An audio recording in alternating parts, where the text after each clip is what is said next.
Welcome back, everybody, to Compas FC. I'm Fernando Ramirez, joined as always by Eddie Rodriguez, JC Cervantes. JC is back after Mhm. a sabbatical at the happiest place on earth. I know I'm not talking about where Eddie is at the red light district. I'm talking about Disney World.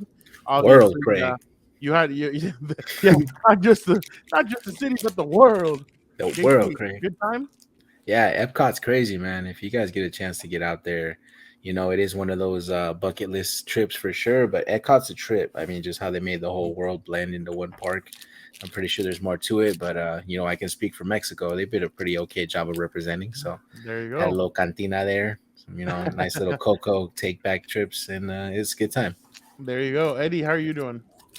Another day in paradise, boys. That's right. Can't Trademark, complain. That's all trademark you that can. here. Yeah. Yeah, Mhm. exactly. That's all you can really do. But guys, we're gonna get started. Obviously, getting started with Man City winning their third straight Right. EPL trophy. Obviously, Arsenal just couldn't make it to the finish line. Man City ended up taking it, and they hoist their third in a row. Um, JC, I'm going to start off with you. What is this more about Arsenal bottling it, or is it more about Man City winning it? I get ready for the first hot take. It's more about the FIFA not doing their job and getting through these breach of, fair plays that they got against them. They were quick to solve everything in Italy and players left and right. Leagues points getting taken, and but we can't figure this out with Man City. But Arsenal was going to bottle it. You saw a lot of coaches or players, Gary Neville specifically, who said it was going to happen. And if I remember correctly, it was Rio who said that United winning one trophy or two trophies this season will be a better season than Arsenal is going to have all year. So, you expected it from Arsenal. You're seeing a lot of Arteta out news, but Man City winning another trophy, it was basically theirs to lose, right? But where's the fair play at? Can we get this figured out? Because you got Pep out there acting like Mr. Untouchable, just basically rallying and challenging people to go out and go heads up against them. Rubs a lot of wrong people the wrong way and just sets a bad tone for the league altogether. Yeah, no, I definitely agree. Eddie, what's your take on this? I mean, they were fine until they signed Jorginho. They signed Jorginho, and then they Dang. couldn't win a game. So, Chelsea teams, huh? I think Is that Jorginho what you're kept saying? London blue. He kept London blue. But Hey, Chelsea teams. let's be honest here. It's Arsenal bottling it. I don't think anyone had a doubt in their mind that Man City could try and get the treble here as far as three straight Premier Leagues, right? Three-peat. So yeah, you going to the break during Christmas with the most points ever. You create an 8 point gap at some point, and then this is where you need your players to step up who have the most experience, like Sinchenko, Gabriel Jesus, Shaka, and they don't. So it's unfortunate for them. Straight bottling job for Arteta. The Arteta out chance are starting to ramble up again.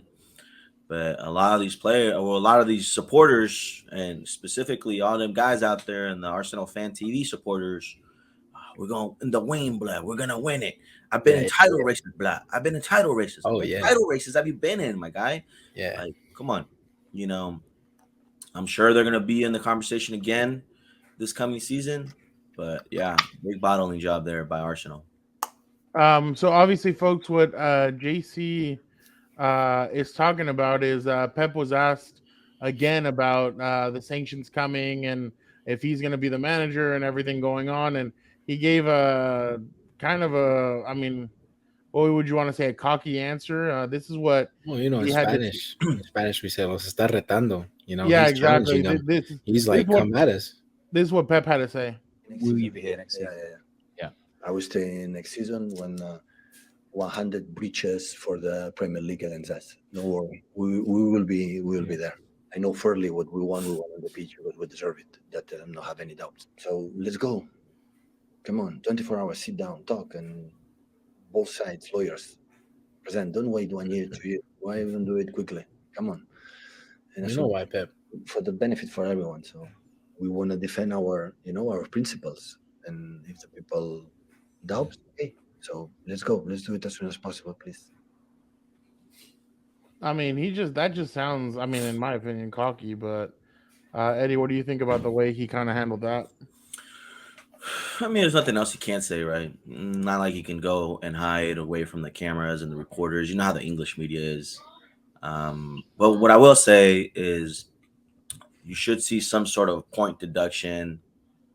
Maybe they strip them from a league. You know, it can be as bad as them getting demoted from the Premier League and being sent down to the championship. But the championship has no obligation to accept Man City if that were to happen. So, But do you think something will happen? I mean, it just feels like it's just, it's always the same thing with financial don't, fair play and all these things. some Like parents don't spank their kid instead. They just like extend their hand. They just like kind of tap the hand, and that's it. That's just what it feels like when it comes to like on Pep what camp you Guardiola, sit on, right? Barcelona.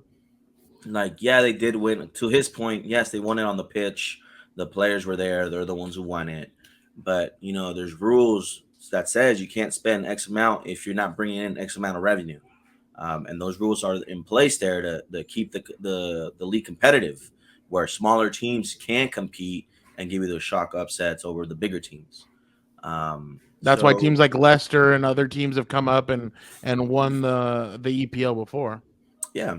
And so then, on that side and that aspect, I get where the Premier League, is kind of stuck in the middle between a rock and a hard place. But rules are rules. And if you break them, there has to be punishment for that. And I feel maybe next season there's going to be a point deduction, similar to what happened to Juventus this season in Serie A. But, it's all up to the FA and the Premier League. Something has to happen, man. So, you ban them from the competition for 2 years. In recent times, the most recent example I can think of is when they banned Chelsea from not only signing anybody for 2 transfer windows, but I think they banned them from the Champions League too for 2 years. So couldn't even sell, couldn't buy. Yeah, dump it. JC, it's taking too long. I mean, every other league process it fast. I get it. You don't want to put a black eye on your league, but the fact that your league and these things are being mentioned hand in hand, it's not a good look, and you're going to have to go and discipline the team for doing it. And, the last thing you need is a coach parading around, being tough guy, Mr. Untouchable, and then kind of just making your league look like it's whatever. They run around, boast, throw as much money as they want, and they fix their money with problems. I get it. You got the Saudi money. You got money for days, for years, for lifetimes. But, the league is worried about having a black eye. Then they got bigger problems. The fact that they're already being associated with these things and that it took so long. And, now you got a coach out here running his mouth about it. It's not looking good. Either way you cut it up, it's got to get handled, and it should have been handled already. They won it on the pitch, like you said, but yeah, they also got the players probably in a not so good way, in a way they weren't, justified. So you won it on the pitch with players who technically you probably shouldn't have had playing, or you shouldn't have got in the first place. So Eddie, moving on with you, let's go now to the pitch. Obviously, Erling Haaland comes in, dominates a good part of the. You're talking 40 goals. Yeah, exactly. Well, he dominated part of this. Like, there were some games where he had like 5-6 goals, and then he would be quiet for a little bit, and then come back. Contributions, right?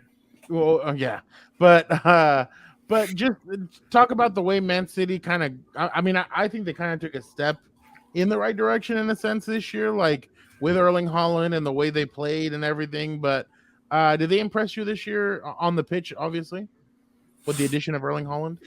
I think what impressed me the most was that Pep could get the most out of a true number 9. We haven't seen that before, and you can argue that, we saw with Lewandowski, but all respect to the Bundesliga and Bayern Munich, the Bundesliga doesn't compare to doing it in the Premier League with a number 9.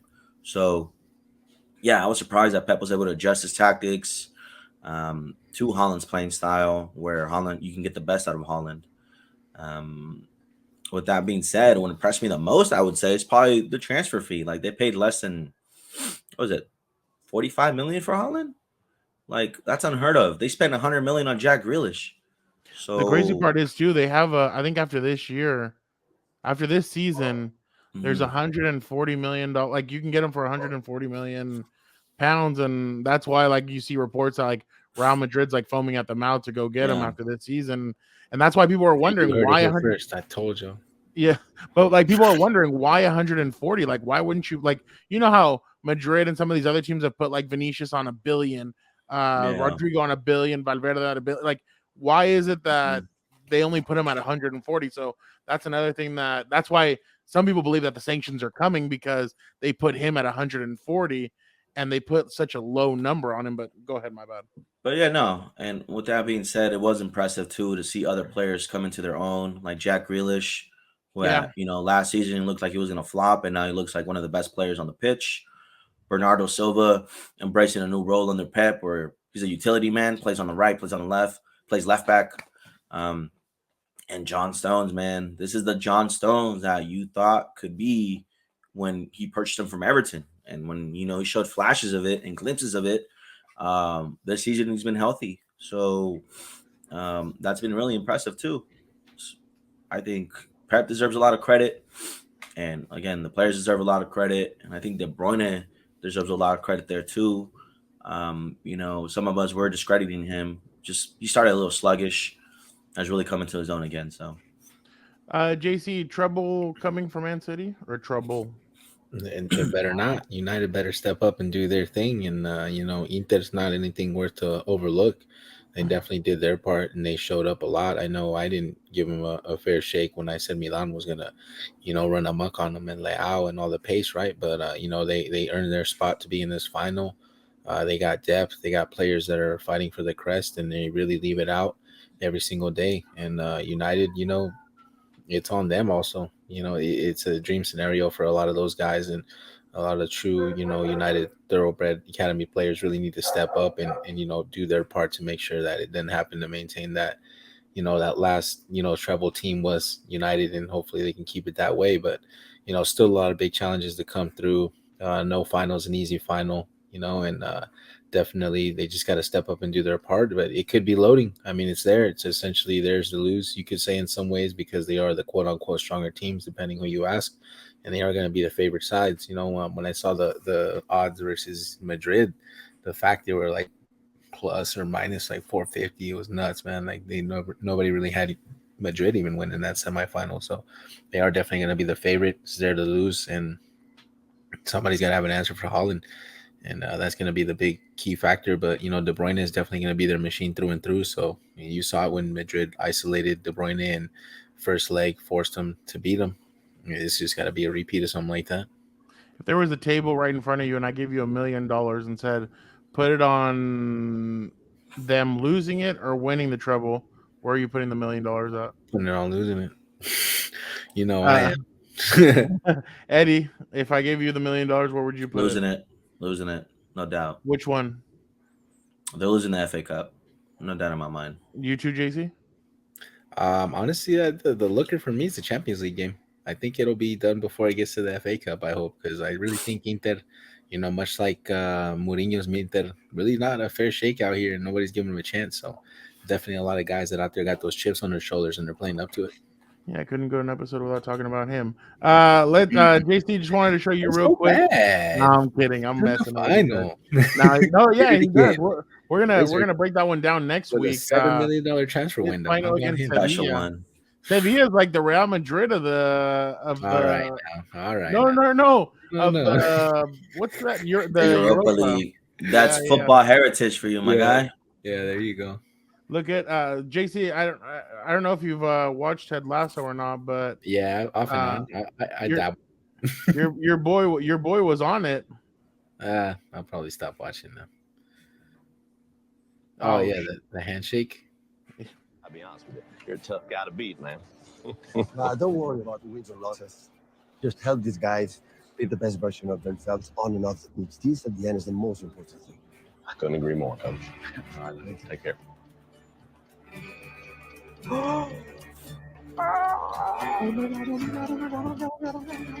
That's cute. Is that how you guys would be if you met Pep? Nah, that'd be me if I ever met Mourinho. I'd probably the only time I turn into a fanboy be that. It's very rare, That's fine. Well, let me meet Mourinho. I'll try to get on his coaching staff.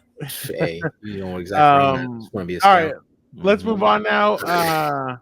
obviously for you guys, celebration, I guess. Manchester United beats Chelsea 4-1. Manchester United back in the Champions League. Once again, they get the 4th spot. That means that Liverpool is headed to the Europa League. So I guess what would you call that, Eddie? A win-win for Manchester United? What did I Dan say? mean, Is the race on? definitely a win for Manchester United, and keeping Liverpool out of the Champions League is also a win. But let's not knock down the Europa League. This year they had some really stiff competition out there. So I expect no more from Liverpool than to compete for the league, the Europa League next season. This is real quick before I go to JC. Ten Hag talked about so far this season and everything, and here's what Ten Hag had to say after the match. I know you guys love listening to your guys' manager, so here's what a little bit of what he had to say. I feel comfortable here, and now at least. But I remember after the second game, Brentford, it was tough. But I think we constructed team is a good spirit. We work very good in the training pitch, and we get results. We improving, and I think we are in the right direction. And we know we are still not there where we want to be, but we are back in the Champions League. That was, I think, a really important step. We had to do it because if you want to be successful, you have to be in the Champions League. So obviously, everybody's wondering, well, how did Eric Ten Hag's first season go at Manchester United? Well, here are some stats for you guys provided by JC and ESPN FC. Manchester United at home this year were unbeaten, 24 wins, 4 draws, 63 goals scored, 15 conceded, 16 clean sheets. I wonder who had those clean sheets. But Casemiro. Thank you. But JC, I'm going to start off with you. Successful first year for Eric Ten Hag? Is that fair to say? Honestly, to say the least, yeah, very, very much that. I mean, he was the one that said that we need to make United a fortress, or Old Trafford a fortress again. And there it is, case in point. He went undefeated at home for a season, and you haven't seen that in a long time. And you're talking a full season, not a COVID season, nothing against what Ole did, and he had a great record as well when he was out there, managing the team. But it's different when the crowd's present and the pressure's on, and how you react, and you really, hold down the fort like you're supposed to. And you love to see it. And today's performance was a great showing of what's possible when you have a team that plays free-flowing football, and when they go out there and they impose themselves, and they actually, play like the strong side, like they're supposed to, because you're playing a Chelsea team that's really just in shambles. They're a shadow of what they used to be, and it doesn't even compare. And you really have to go out here and execute and see a 4-1, defeat. You hate to see it for Chelsea. They're worth much more. The transfer wages, it just proves that you can't throw money at something and fix it. You got to have a plan, and you got to have a structure. And there's United. They're making the turn, and hopefully Chelsea can do the same, because I want all the competition and the best competition for my team when they're playing in the league. And, shout out Ten Hag for doing, a couple of the things he said he was going to do. I don't think anybody had them winning any cups this season, to be honest. And there they are, winning one, and now they're in another final. And, they just got to close out strong. And United definitely has the possibility to have a way better season than Arsenal did this year. And, it's crazy to see. They bottled it. They don't have any trophies to show. United could easily come away with 2 trophies. And it's the biggest test at the end of the day. What better thing to go home with than the icing on the cake than to beat Man City, the noisy neighbors, for a FA Cup and ruin their treble dreams. Eddie? Yeah, you got to give a lot of credit to Ten Hag, because after that Brentford game, a lot of questions were asked about him, about whether he's actually the right man to lead Manchester United. Is this job too big for him? He had to deal with the Cristiano drama, and I think he handled it pretty well. And he stuck to his philosophy, and the players repaid him. Let's be honest. The players have complete trust in him. He got the best out of Marcus Rashford. I think he's the first Manchester United player since Robin Van Persie to score 30-plus goals. And that was, back in 2012-13. So, shout out Ten Hag for that. He brought in Lisandro, where people were questioning him and his methods behind that. And, Lisandro answered everybody, where if he didn't go down, he was probably one of the candidates for Team of the Year. Oh, yeah. And he probably still is, to be honest. And Casemiro. Oh, he's too old. What are you doing breaking the bank for someone like that? He's not a He's great been player arguably the best CDM in the league. in the world. And he showed it today. He showed it today too. With that no look pass, the guy's ridiculous, playing on a whole different level. Another right quality now. goal. Jadon Sancho had a game of the man of the game performance, man of the match, and to win 4-1, you wanted to see the clean sheet. That didn't happen, but never with that guy. Ten Hag had a great first season here, and to get your team to 2 finals and potentially ruin the Man City treble. Even if this is all that Ten Hag ever does in Manchester United, I'm not saying it is. Let's say hypothetically, this is all he's ever going to do. So he's only going to win these 2 trophies. Well, beating Man City and taking away the treble dreams. I think you're going to live in Manchester United folklore for a long time. He also said later that he wants to start getting things out of the way. He wants to start looking at transfers, that he wants to get started, that he's an impatient guy, and that he just wants to get he wants to get a squad where he has the depth to compete. Like he wants to get rid of Maguire. He doesn't fit his system. He wants to get rid of Scott, perhaps, not because it doesn't fit his system, but he can probably get 40 million for him. A few other French players, I think, are out of the squad as well. I think you keep Lindelof.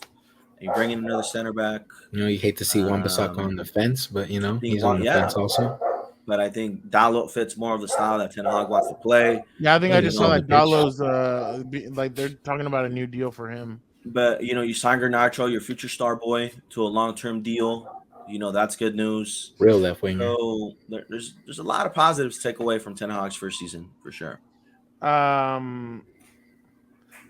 Obviously this weekend, JC, they face Fulham, and then they go in a week they face Man City.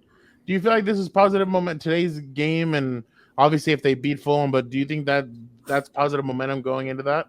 Oh yeah, for sure. One more positive check mark for the checkbox, and for sure, to have this already done and you secure top 4 and you got a chance to shove it to Liverpool and force them to go play some Europa, and they were kind of holding that over our heads for the longest time, but everything that goes up must come down, and Liverpool barely came up, and it was a short span, and they really maximized their opportunity, and you talk about signing players for a system and not finding, shout out to Klopp for sticking to his system and not just signing anybody, I'm sorry, and stuck with the injury plug. You hate to see it, but still at the end of the day, you got to perform with what you got, and it's going to be a great next season. And Ten Hag's, think about, there was a lot of players he wanted and he wasn't able to get for XYZ reason, and now if you get him a new owner and you get quality signings and you get the guy his players to play his way, you got a team that's going to possibly be, again, a night and day difference from one season to another. I'm not asking for names, just real, because we're going to get into names in a little bit. But just give me, how many players do you feel like Man U is away from being able to be like maybe a top 2? I still feel that, you're about at least 4 players away, at least, easily, if you want to name some guys, you're not. No. We're gonna get into that in a little bit. Yeah. It'll be fun, but you can dream at this point because you're now in Champions League, and that was the big what if and the big asterisk mark that people don't want to come here because you're not playing for you. You're not going to play Champions League, but certain somebody ended up in the Europa anyway, and look at him. They run amok and he didn't even play. He's coming to you next year. Yeah. How many players do you think you're they're away, Eddie? 4 to 5. You need a striker. You need 2 more. You need 1 more midfielder. You need a center back. You need another goalkeeper, and you need a utility player. And that utility player is someone that can play right back, left back, center mid, CDM, someone who you can plug and play. And he's gonna get the job done. And you know what's gonna happen. I hear you, Camavinga. Okay. I think definitely that's what Ten Hag's looking for. There's only one. I think he wants to bring someone to compete with David. And try to gun for that number 1 spot. So if he's better than David De Gea, I wouldn't mind a chance. It's not hard. Let's be honest. It's a long list. But he's coming off a Golden Glove season, so give the guy some credit. God, this guy. Well, that's where we're going, because it is now time for the weekly question with Dan and Dago. Woo! JC, Dan and Dago wants to ask you, How much credit do you give Marcus Rashford and David De Gea for the season that Manchester United just had? Yeah, I'm not gonna overshadow anything that Gafford did. I'm not gonna put it on two players. Yeah, they were all put in a position to win because of the great coaching style, and without him and without a game I can plan and never give without credit where structuring, credit is due. we're It's not there. crazy. Guy, you're gonna really overlook the Gafford like that and just put it on two players the whole You're season? overlooking what he said. He said without David De Gea, we wouldn't be in the position we are now. The coach Without put him in Marcus positions to Rashford, win. Rashford's goals, and The coach put his him in positions presence. to win. He didn't do that. Dude. Give the He guy didn't put him some in positions credit. to win. Give them credit, bro. Give them God, bro, credit. stop drooling, bro. Step up, bro. Give Step them up your credit, game. The Give them Gafford credit, put him in dude. positions to win. He put him around quality players. You He still knew the got to problem. perform. You still have to perform. Okay, you still have a game plan. You got to You got to perform. put players in the right position. And speaking of which, United Journal is reporting that David De Gea is still waiting for his new contract to be given the final approval from Ten Hag and United before he commits to his future. JC, any thoughts on that? He wanted to leave before. He can leave now. It's fine. We're not going to pay these ridiculous astronomical wages for guys that are just going to Look. I'm not mad if he get wants to taken away. leave. He's done a great job at United. But if Ten Hag there you wants go. to keep Being him, very there's a loose with reason that for word that. again. There's a reason for that. Yeah, all right? well, we'll see. There's a reason why they haven't signed him already. Well, look at that. Take Still a pay waiting on cut, the guy. final word. Ten Hag is not going to they're just shell not. out You know they're not. $400,000 a week for a And that's the goalkeeper. problem. I'll tell you that right they're now. not. We better not pay $400,000 or $500,000 for a And I'm busted with you on left that, and winger. I That's understand average. that. I'm not, but he's not an average goalkeeper. He's Yes, far he from is. that. Like he had some mistakes he throughout the is. season, but he had more positives than negatives. Oh God, come on, dude. That guy could have been starting at Credit, Atletico Golden Madrid. Glove winner. Come on. All right, you're very loose again with these trophies. Make it make sense. He had a better season than Thibaut Courtois. He had a better season than Oblak. So now, obviously, terrible this season. He can't even do better than Maigon. Come on now. Yeah, that's true. He was injured most of the season. All right, now we do have to get to kind of a serious topic involving Real Madrid's left winger Vinicius Jr. Facing, racism all over. Like it's kind of been all season in a sense. They've been shouting out different things to him. There was a player hanging from the stadium that 4 people were arrested for of him just hanging there. Vinicius Jr. obviously was brought to tears on I think it was Sunday's game. People were chanting stuff at him. They were throwing stuff at him. They were yelling all kinds of stuff. And before we get to all that stuff, this is what Carlo Ancelotti had to say after the game on Sunday against Valencia. I think it was Saturday. De fútbol o hablamos de otro. Si quiero hablar de fútbol. Sí. ¿Quieres hablar de fútbol? Sí, quiero hablar obviamente de fútbol, del partido y también de lo que ha sucedido. Yo no hoy en quiero el hablar estadio. de fútbol. No quiere hablar usted de fútbol. ¿De qué quiere hablar, Carlo De lo Ancelotti? que ha pasado aquí. Sí, también le iba a preguntar por eso, pero si quiere, empecemos Creo por que esa es más parte. importante. Sí, Esto totalmente de acuerdo. que una derrota. ¿No te parece? Me parece totalmente de acuerdo, pero para no ser tan agresiva en la entrevista, prefería empezar hablando de Yo no su soy punto de vista agresivo, futbolístico. soy muy calmo y tranquilo. Y que lo que ha pasado hoy no tiene que pasar. Esto es bastante evidente. Totalmente. Que un estadio grita mono a jugador, que un entrenador piensa de quitar a este jugador por esto, hay algo malo que pasa en esta liga. Quería preguntar. So obviously, what he's referring to is that in La Liga, it seems like there's 2 versions of Vinicius this season. There's been the version of UEFA who's been calm, cool, collected after the games. He's hugging the opposing players, high-fiving. Everything's good during the game. There's nothing going on. In La Liga, it's been literally a fight for him. Guys taking cheap shots, people yelling stuff at him. He yells at the referee. He gets in their faces. He tells them, hey, they're cheap shotting me. They're doing this. They're doing that. I think 6 referees have now been fired over what happened over the weekend and some of the other instances because of everything that's happened with Vinicius. Vinicius came out. He sent out a lot of tweets, some saying that in Brazil, they look at Spain as racist. That another tweet that he had was the league of Ronaldinho, Messi, Cristiano Ronaldo is the league that is racist. And the La Liga president, instead of trying to diffuse the situation, comes out and says it's not our problem, it's your problem. You're the one that's escalating it. Journalists have come out and spoken out against Vinicius. It's been kind of a whirlwind, and obviously this kid's only 21, 22 years old. So I'm going to start off with you, Eddie. What do you make of everything that's been happening in the last probably 80 something hours? It's been kind of a whirlwind the last few hours or the last few days. What do you make of it? There's a couple of things I wanted to touch on. Is it's not only a La Liga problem. We've seen it in England. We've definitely seen it in Italy, where players are, sometimes they're throwing bananas. Definitely the monkey sounds. And the Premier League has had a campaign, No to Racism, and the UK has actually taken steps to find out who's being racist, whether it's online or at the stadium, and take further action that deserve civil penalties and stuff like that. I can't believe that La Liga is blaming Vinicius for what's happening to him. The guy plays football the way it should be played. It reminds me of like Ronaldinho, smile on his face, doing the flair.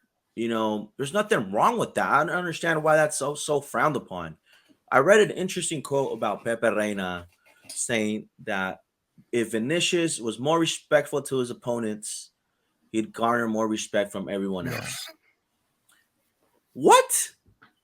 By the way, today Valencia had a sign saying no to racism.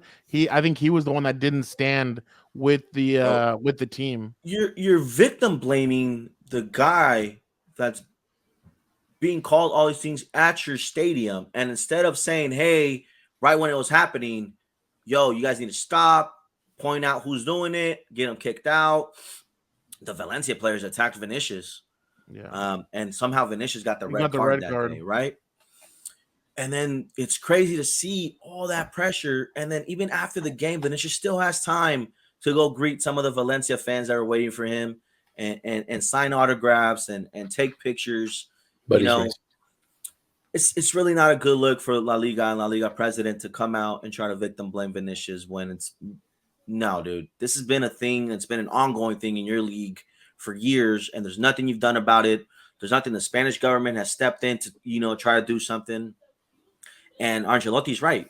He shouldn't have to worry about having to sub off a player because he's being chanted on, and he's been said all these racist things. Like, you don't go to work, champ, and think like, oh man, today I can't work because this little cluster of people over here are going to start calling me things. They're going to start calling me, excuse the language, a wetback.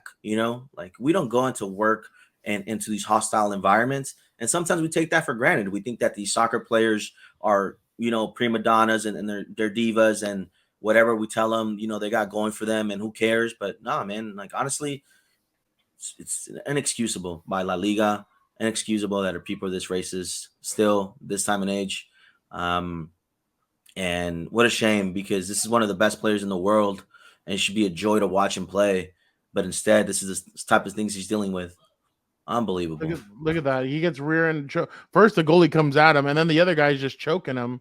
But look, your own team has players of color. Like, what are you doing? You know what I'm like? It must also be hard for them to start hearing those things. It's like, what's going on? Like, yeah, it's unbelievable. Something needs to be done.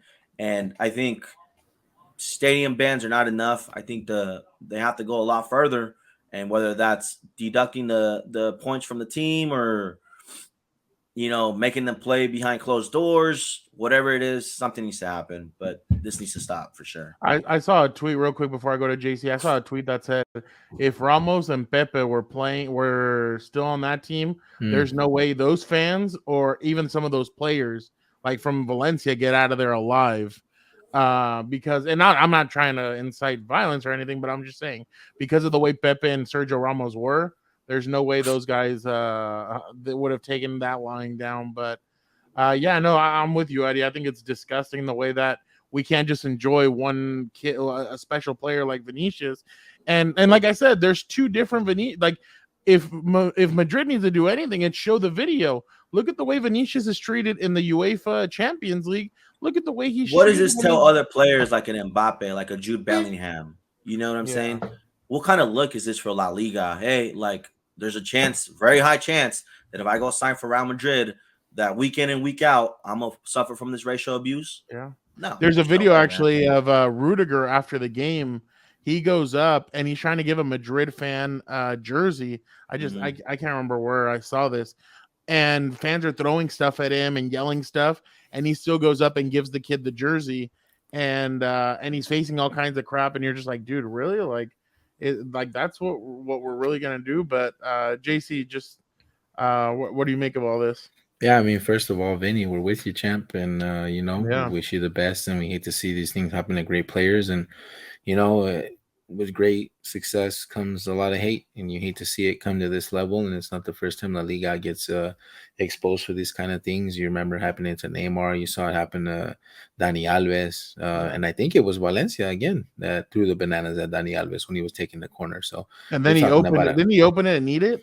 Something like that, you know. And then you're talking about a club that has repeat offenses for these kind of things, and for La Liga already in shambles because of this ridiculous mess that Barcelona has them in, and now they got this scandal on top of it. Of course, they're going to come out and play, victim and say it was Vinny when it wasn't. But there's no room for it anywhere in the sport. And then you play the sport, to have fun and to play the game, and you want to go out there and crucify a kid for being good. You want to go and tell him not to play his style, what made him, a great player, and you want him to change his whole gameplay just to make you feel comfortable. Nah, man, like unapologetically go be yourself, play your game, and you play to win, and that's why he plays with that the desire and that flair and that fire more than anything. And you're giving more fuel to the kid, and for him to go out there and lash out, yeah, maybe it was a little immature for him to just leave the pitch that way, but of course he's going to try to get his 2 cents out there. He's on a stage, and he's got a platform, and good on him for going out there and using Twitter and not necessarily throwing anybody specifically under the bus, but the whole league as a whole, because it's the league's responsibility, number one, to protect players. And now you're not attracting quality players, because it's something they got to worry about now you got to go out there and think about these kind of things. There's no room for it, and shout out the Premier League for really getting aggressive on it and more or less just blazing the trail on how to, address these kind of things. And if La Liga doesn't think they have a problem with racism, they got it messed up, man, because it's not the first time, and it sure as hell won't be the last time. And it's always Brazilian players that really go through this when it comes to, La Liga altogether. And, they all, you like call them monkeys and throw these bananas and stuff. And there's no room for it in the sport. Don't be mad at him for being great. And, he's just being a kid. And at the end of the day, of course, he's going to be a hothead and let his emotions take over him. It's what happens when you're 21, 22, 23.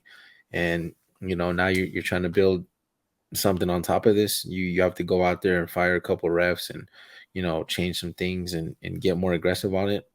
The time is now. There's not really enough, champ. They got to do more. Not just firing some refs. They got to do something else. No, and that's what I'm saying. If that's where it's going to start, that's where it's going to start. But they really got to address this issue at a really high level. It's just a kid, man. There's no room for it. And shout out Ancelotti for standing up and not pulling them earlier and just making them go through that. And props to Vinny for really kind of going through that. It's 2023, and you're over here dealing with some stuff that you haven't seen in a long time. And it's honestly stupid, and there's no room for it. And Vinny got a standing ovation at the Bernabeu when they faced Rayo this week. Look at Perez. Just rubbing it in their faces, as he should, and he should, use them and make them use that platform. It's the biggest club in the world, bro. Like hands down, top 3, top 4.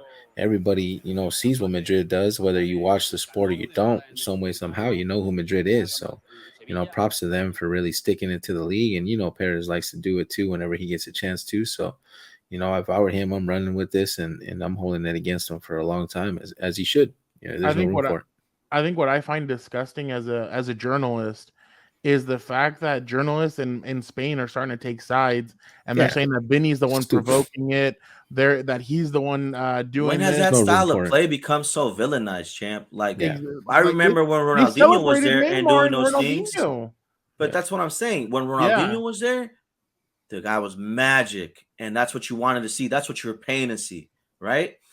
And then here comes Neymar. But it's because of the same style of play, right? Same style of play. Boom, whatever. But It's now because of that the it's a jersey. problem because it's now a problem because Vinicius is doing it. Well, yeah, Why? Because yeah. Vinicius is a lot darker than Neymar and Ronaldinho. Is that wow. what it is? Like, what's Kill going that. on there? Come on, dude. Like, nah, it's ridiculous. No, and you know what really in one of those, like, it kind of broke my heart. Now, I'm a Real Madrid fan and I understand everything that's going on and everything, but what really broke my heart is in one of those I saw Vinicius is considering leaving Real Madrid because of this. And you're like, dude, the kid, every time he scores, what does he do? First thing he does is grab the shirt and starts kissing the crest. There's nobody that, I mean, obviously Benzema and all these guys, but there's nobody that loves that crest and that team more than Vinicius Jr. He shows it every single time he scores. He shows it every single time he does something. And why? Because he loves the crest. He loves Real Madrid, and to maybe having to leave because of the racism. But you know what?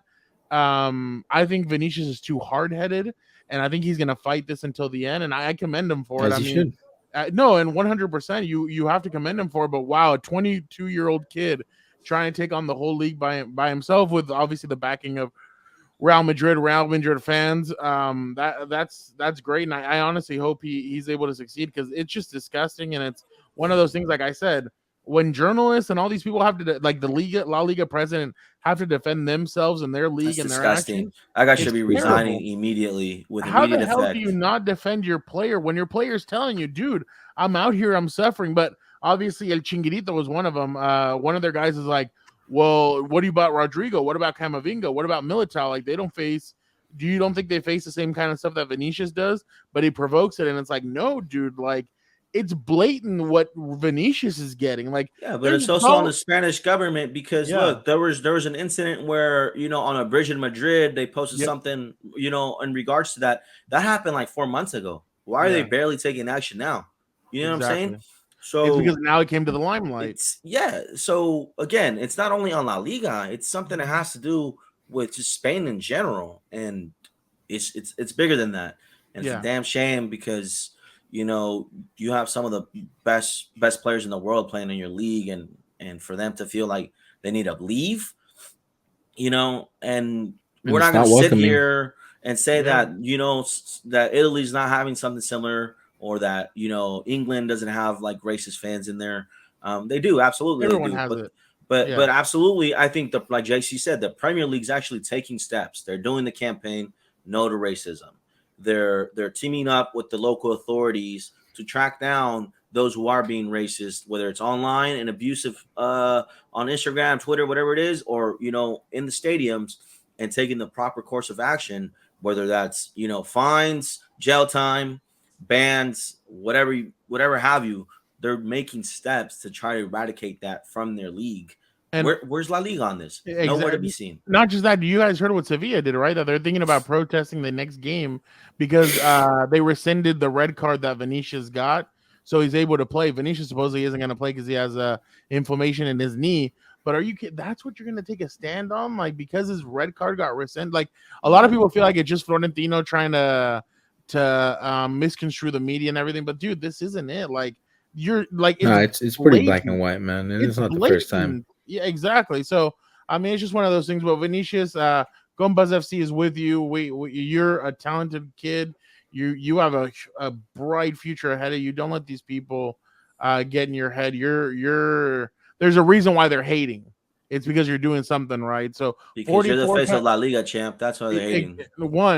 44 contributions this year, and at 22 years old, some people are saying, "Hey, that kid should be in the back-to-back seasons at that." Exactly, that kid should be in the Ballon d'Or discussion. Like the kid. And then that's another one. Right. Why has he never been mentioned in the Ballon d'Or? Yeah, exactly. So it's just a lot of crap there. But hopefully Vinicius is able to come through this and obviously come out a stronger individual. But man, it's just sad to see what's going on. But guys, real quick, Chivas Tigres first leg ends 0-0. JC, you're shaking her head. A little bit disappointed. I mean, they're going back to Pésimo. They're going back to I don't know why Tigres is in the final. Yeah, they're playing like that. I don't even know how they made it to the final, but boring to say the least. But that's why we were over here mentioning that the final should just be one leg, like everywhere else. Yeah. You make a one leg final, there there ain't no room for this. You want No. to go and play a 2-leg final. You want to make the most of it, bro. Just Oh, kick yeah, it to no, the it's not weekend. Give the players some time off. 1-leg final. You leave it all in the, nip it all in the butt. And that's all she wrote. You know what I mean? Don't go trying to stretch it out more than it has to. Just the money making machine that they want to Liga make out MX for there. you. And that's all it is at the end of the day. But pretty boring final through and through. Nobody taking any risks. Tigres, looking like their age, and a very veteran squad. A coach that's gonna be playing arguably his last 2 games. Already rumors of Tata Martino coming to take over for Tigres right as soon as the season's over, and he wants to leave on a high note. And more power to him. But it's a final, guys. Make it entertaining. Nobody tunes in to watch a final Thursday night to watch a 0-0 game. JC, Just who go wins out the there. final?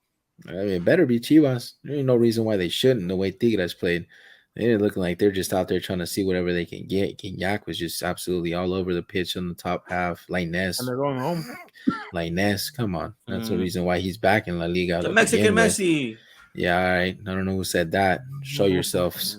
But Don't show yourselves. I want to see Yeah. them. I want to know where they're at No. now and what they think about them now. But it's Chivas' final to lose, and if they don't win it, shame on them. And shout out the head coach. Really came in and turned the squad around in one season. He's coaching 24/7. Shout out Fernando Hierro too. And shout out Hierro too. He took him yeah. out on the preseason out to La Liga, and he had to play a couple B division teams out there, pulled a lot of strings to show these guys some quality players, and showing for sure. And it spun the team around 360. They said that a team with all Mexican players can't win. Well, guess what, guys? There they are in the final, and don't let them win. Going to shut a lot of mouths, and there's a lot of reporters out there that said it wasn't possible, and here they are about to do it again. So, I hope they do it just to shut those mouths up. And Mexico has to produce talent. It's bigger than this. KG said it best. Anything is possible. Yeah. And it's bigger than this, to be honest, man, because you need all the Mexican talent to come through. And Tigres is one of those teams that just buys a lot of foreign players and pays and pays and pays, and never really give the time of day to a young prospect to come through and fight his way into the squad, And that's what Chivas does. And shout out to them for staying true to the tradition now over 110, 200 years strong. And it's bigger than rap, guys. 2026 around the corner. We need all the talent and all the help they can get. You're not wrong. Eddie, what did you make of the game, and who wins the final? Oh, it's lackluster. Let's just be honest. Nothing to brag about. I think who wins the final, it's going to be tough, man, but I'm going to go Chivas, even though they haven't been playing really well at home. They played better away. You've seen it just recently when they played America at the Azteca. So I think I'm more excited about how the atmosphere is going to be for all the Chivas hermanos out there. It's probably gonna be banging, nonstop jumping for 90 minutes. But like JC said, man, yeah, definitely, having a new coach, a new director who's not named Ricardo Peláez come in and shake up the world like the way he did and shake up the league. That, huh? That's credit within itself. When you get someone who understands the sport at a higher level, like Fernando Hierro, this is what happens, and these are the end results. You got a team to a final, but yeah, Chivas to lose. Tigres, I think, end of a dynasty, if you would call it that. Very much end of an era for them. Gignac can do whatever he wants at this point. There will be a statue of him outside of Volcan, no question in my mind. So yeah, let's go Chivas. Now it is time for what's on social media. I have a theme song for it. ¿Dónde está Leo Messi? No. Leo Messi, ¿dónde está? ¿Dónde está Leo Messi? Leo Messi, ¿dónde está? By the way, He's on social media was in the Middle East again, huh? Social media was trying to hype him up because he had 40 goal contributions this year. But it's like, dude, do you guys know where he's like? Yeah, and 5 pens in the freaking World Cup. You don't see us hyping Ronaldo scoring 1,000 goals in the Saudi league or whatever it is. I don't come on, dude. Don't start. It's something else. But all right, let's start. Oh, there we go. From one farmer league to the other. We're talking about transfer league, obviously, or transfers that are going to happen. According to Transfer News Live, Kim Min Jae has agreed to join Manchester United and they're gonna pay his release clause of $60 million. Eddie, what do you make of this? That's the anchor for the Napoli defense. What else can you say? That's a big boy right there. I think he's 6'4", 6'5". Plays like it. Great with his feet. Can play from the back. This is a typical Ten Hag signing right here for sure. JT? I'm excited if this goes through. Yeah, definitely exciting to see it go through. You have the question marks of the injuries for sure. I know he missed a couple big games for Napoli because of injury, but when he was on the pitch, you definitely saw the difference, and that's the kind of players you want to sign for your team. And 60 mil, kind of the new 30 mil, and the inflation's crazy these days all around the world. And I feel like the price tag's a little high, but I'm glad he's not going to be another 80, 100 million pound signing, and he hopefully doesn't have to live up to a ridiculous transfer wage or a transfer price tag, so he can actually just go out there and play his game and not have to worry too much about critics. All right, next one, guys. You guys are talking about 2026 Mexico. Let's talk about a certain Mexican. Borussia Dortmund have concrete interest in Edson Alvarez. As German press reported, he's one of the few names on their list for next season. Deal would depend on other clubs in the Premier League. Head out real quick. Fabricio tweeted it out. Obviously, with Jude Bellingham leaving and some other pieces maybe leaving Borussia. JC, what do you think? Where does he play next season? This guy, I don't know why he's linked to like absolutely every single club, every transfer window, and he never leaves. So what does that tell you? He's been on everybody's radar according to everybody's transfer news for like 3 seasons now since he's got to Ajax, and he never leaves. It's just more smoke in the air. Wherever he goes, wherever he doesn't go, I could care less. You really want to rank players when you're talking about quality CDMs. He's not breaking top 10. So wherever he goes, wherever he doesn't go, it's the same to me. Sorry to be the only real honest person and not put this guy on a pedestal for being slightly better than average when it comes to comparing him to other players in Mexico that play his position. Mexican fans love him. I'm not putting him on any pedestals. I'm sorry. I'm going to rank him against the real competition you face. You want to compare him to a Casemiro. You can't even compare him to Toni Kroos, who's on the way out. You can't compare him to Modric. Busquets is still better than this guy, and Busquets can't even run anymore. Come on, man. Like, don't. I hate the fluff talk. I hate the hype on this just because he plays for Ajax. Like, I'd rather know where other players are going other than this. Like, I'm more interested on where Wijnaldum is going to sign next season than what this guy's going to do. I'm going to be honest, and we're going to catch hate for this, but let's call it what it is. Let's rank these guys versus the quality players that play that position, not just because he shows up and is slightly better than the last CDM that played for Mexico. Like, no, let's be real about this. Real top 10, top 5 talent. He's not even breaking the top 50. Get out of here. Eddie? Yeah, I mean, Borussia Dortmund, very interesting. Yeah, I don't know where they pulled that. I don't know. I don't think they see the value in the player more so than the commercial value. Pains me to say it. Pains me to say it. But if he does go there, good for him. He'll finally be able. They'll have Gio Reyna and Edson Alvarez, huh? I think he'll finally be able to prove himself in a much better league, if he's really good at his position. Because keep in mind, Ajax plays him at CDM and sometimes at center back. So what's his real position? We still don't know, right?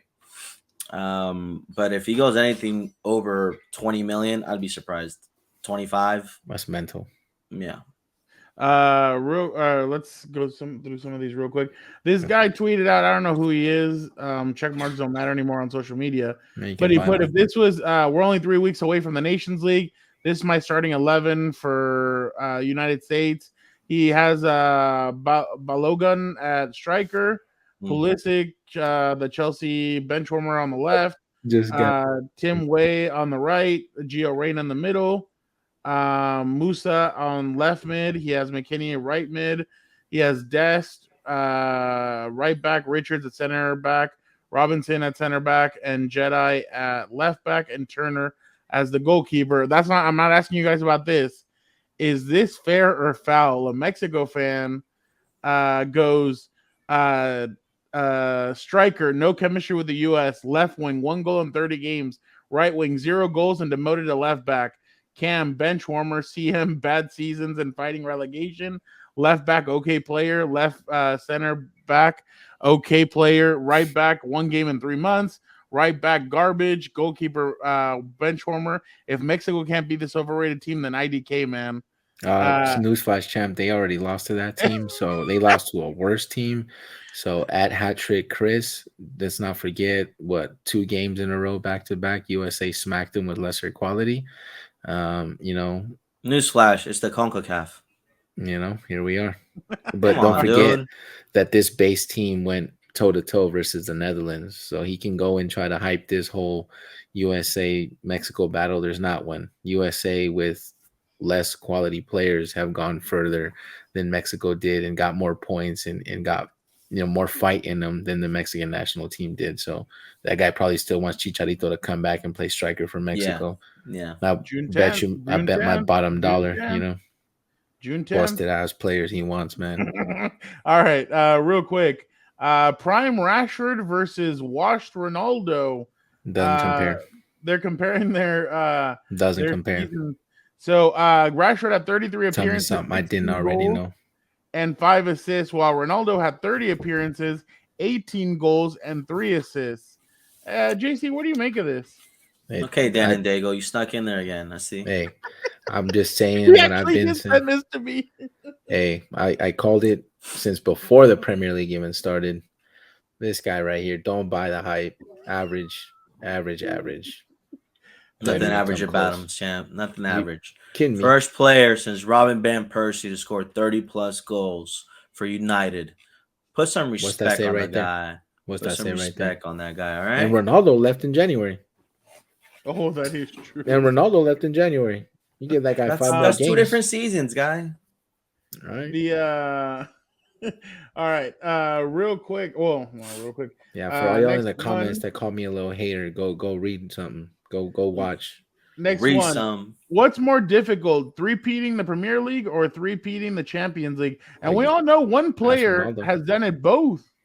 But obviously, we're not going to talk about that. We're not going to talk about this certain player because we don't like talking about him. No. We're not talking about him either. That's not him. He didn't do it. But what do you guys make of this? What do you guys think is tougher? Why are we even asking this question? You want to talk about the World Champions League, bro? Like, you're talking about the best clubs, talking about a domestic cup. Come on. The only reason why we're asking this question is because Guardiola's there coaching Man City. If it were anybody else, nobody would care. Eddie? My bad. It's gotta be Champions League. You're good, man. Honestly, when Barcelona goes on a muck and wins back to back, Madrid doesn't. Nobody cares. When Juventus won like 10 out of 7 or 7 out of 10, I'm sorry, nobody cared. They're talking about this because Guardiola's over there coaching Man City, and breaking every financial fair play law known to man and not getting even a slap on the wrist for it. So I don't step up y'all game. Well, there's 2 final things I want to show you. One involves Pep. The other one involves your team. Which one would you guys rather have first? All right, just go get the bum out the way first. All right. So here is Team Pep versus Team Ancelotti. The starting 11 all time. This is Team Pep. Sergio Aguero at the top with Lewandowski. Henry at left wing. Xavi at center mid. Iniesta center mid. Messi at right wing. Dani Alves at right back. Piqué at center back. Disrespect. Puyol at center back. Alaba at left back. Didn't run amok out there. And Neuer as the this is Guardiola's team. That's Guardiola's team. Yeah, but Aguero over Villa? Really? Yeah. That's mental, bro. That's crazy. They owe a whole treble to Villa. Bro, the other day they put the best starting 11 at Man City ever, and they put Aguero. I'm like, dude, in 1 year, I think Holland. I would put Holland out there, bro. But so this is. And then you don't put Sambrota. You don't put none of the Torre brothers. Like, this is crazy. Are you guys ready for Ancelotti's? Yeah, let's see this. You got Cristiano Ronaldo and the Brazilian Ronaldo at the top. Ronaldinho at cam. Pirlo at center mid. Modric at center mid. Zidane at cam. Kaufu at right back, Nesta at center back, Ramos at center back, Maldini at left back, and This Buffon is at goalkeeper. football heritage. This is football heritage right here. I think the actually best of the would best. crush Guardiola's team. Kidding me? Wouldn't even come You close. kidding me? Who's gonna stop Ronaldo? PK? Who's it, PK? Come on. And think about it. So like you even think about it. Okay, what if you and this is just me being methodical and thinking after. Put Ramos as striker if you want. Imagine the bench of both squad. Like Ancelotti's bench would even be I'm way more gonna lethal give you a than, hot take right now on this. Huh? Puyol wasn't a great defender. No. Puyol just played with a lot of heart and passion. Let's be honest. You can disagree all you want with me in the comments, but I'm taking Sergio Ramos any day over I take Puyol or Piqué.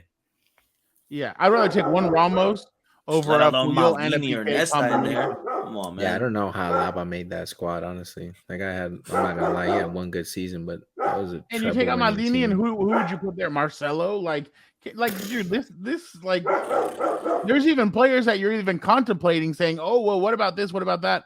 And the other one, you're like, this one is this Put this Vinny, squad, actually, squad 12 man off the bench. Vinny right there. You got Benzema. It's Gato. crazy. He is Yeah. crazy. But obviously, people want to. You got Kaká that didn't make the squad. You kidding me? People want to ask. A prime Gareth Bale didn't make this squad either. Mental. Chicharito didn't make this squad. Ancelotti, and it's not even close. Yeah. So last one. A guy wants to help you guys build your squad. Are you guys ready for this one? He's gonna help you guys. Oh, yeah, let's figure it out. Yeah, let's figure it out. Here we go. Last one. You're not even gonna let me go out on a high note, are you? Yeah, hold on. If Manchester United sign these 5 players from abroad, they will win the Premier League next season. Number 5 might surprise you. Number 1, Hugo Costa, goalkeeper from FC Porto. Costa is perfect for the way ETH wants to play. He's comfortable with his feet, proactive, and a great shot stopper. I think he's the perfect replacement. Plays with his feet. You like people that play with their feet, right? Frankie de Jong, central midfielder from Barcelona. De Jong is the missing piece in Manchester United's midfield. An excellent creator from deep, has a relationship with Ten Hag from the past, and will completely revolutionize what we do in the middle of the park. Revolutionize. It's a must this summer. A must. Number 3, Xavi Simons, central attacking midfielder. Simons is one of the most talented prospects in all of Europe. His creativity, youth, and athleticism is exactly what Manchester United need to add to this squad. He'd be a great fit for Erik Ten Hag and this team. Number 4, Jeremy Frimpong, right back from Bayer Leverkusen. That boy remind me of Rashford. He has dead clock right now. 17 goal contributions in all competitions this season as a right back. That level of attacking output from defense is exactly what this squad needs. Number 5. Please bring him to the theater of dreams. Number 5, João Felix, central attacking midfielder from Atletico Madrid. Felix is one of the most versatile forwards in all of Europe. Can play centrally, can play as a 10, can play off the left. I believe Erik Ten Hag is the manager that can get the best out of João Felix and make him the world-class player that he should be. Look, I'm going to take it easy on you, big dog, just because you support United, but yeah, oh my God. I don't know where you came up with these 5. You could pick anybody. I guess. You can pick anybody in the world, and that's who you pick. Your 5. You get a guy that rejected you left and right. Frimpong is a no-brainer. Clearly need a right back. Simmons can't even make a team. He's bouncing around talking about a prodigy his whole career. Make a PSG team, so he went to PSV. I'm saying, like, come on, my guy. I'm gonna take it easy on United. Costa had a horrible season. Not a horrible season. He had a horrible World Cup for Portugal. What are you talking about? I would have put Rui Patricio in there instead. Pedigree. Yeah, it doesn't make no sense. I'm just De Jong revolutionized. I don't think he was gonna revolutionize, but I think he brings a lot more to the table than Eriksen. So him and Bruno there would be nice with Casemiro covering the center backs. That's cool. Fermi Pong, yeah, sure. Like, you know, that right back, quick as The hell. fact he didn't even mention a center back is mental. Didn't I just want to thank TikTok for providing me now almost every week with something like. If they can just keep on providing me with something like that every week, This is I crazy. love it because it's This guy played it's Football insane. Manager one day, and now he's, you know, just throwing all these names out there. But we appreciate you guys so much for checking out another episode of Compas FC. Don't forget to check out everything on Compas on the Beat Network. Don't forget to check out Compas on the Beat merch.com. Don't forget to check out Compas on the Beat.com. Don't forget, comment on the video below. Comment on any video for Fernando's 1K birthday bash. We're giving out a free hat, a free hoodie, and a free sticker for anybody who comments below. We appreciate you guys so much for helping us get to 1,000. Like I said, if What's Up Bolts gets to 1,000, you get lunch with Dan and Dago. How Dan much fun and would Dago. that be? So make sure Don't let me win that. don't forget to check out everything You're else. picking me up Compas on and the paying Beat. for me. Exactly. Compas on the Beat. Compas on the Beat this week. Gilbert and I get into the Lomachenko versus Hey, y'all fight. robbed Loma. We Bad. get into some other topics. Tom Brady's Do now a minority anything to owner hype of the up Las Bama Vegas here. Raiders, but could he be the quarterback halfway through the season? See what you did there, big We dog. get into that. We get into Devontae Adams. We get into some other things. So make sure you guys go check that out. What's Up Bolts? Dan and Dago and I have you covered there. House of Horns, Vic and Gilbert have you guys covered there. And Combat Combas this weekend, guys. Cristiano Ronaldo will be in Saudi Arabia to present the new world heavyweight champion. You know I'm going to have you guys covered on all that stuff. Champion so make teams, sure man. you guys tune in. If Cristiano does something, it's going to be awesome. And I think there's an angle that's going to happen. Something's going to happen where Dan and Diego thinks that he's going to announce that he's going to Newcastle. I told him, whoa, this guy's crazy. I was like, I think he's going to wrestle or just as punch bad as somebody that in the face or TikTok do takes. something. But we appreciate you guys so much. And before I go, Dan and Diego wanted me to let you guys know his lock happened. Newcastle will be his lock. That was my lock. What are you talking about? Go rewind all the Compas episodes. I said Newcastle top 4, no doubt. But we appreciate you guys so much. Thank you guys. Next week, don't forget, we will have your Manchester Derby preview. And then I think next week, no, it's the week. And then we'll preview everything else. Roma versus Sevilla. We'll preview the Champions. We'll preview it all next week. But we appreciate you guys so much. Don't forget, check everything out. Like, comment, subscribe. We appreciate you guys so much. Don't forget, be a compa, tell a compa. Have a great Memorial Day weekend.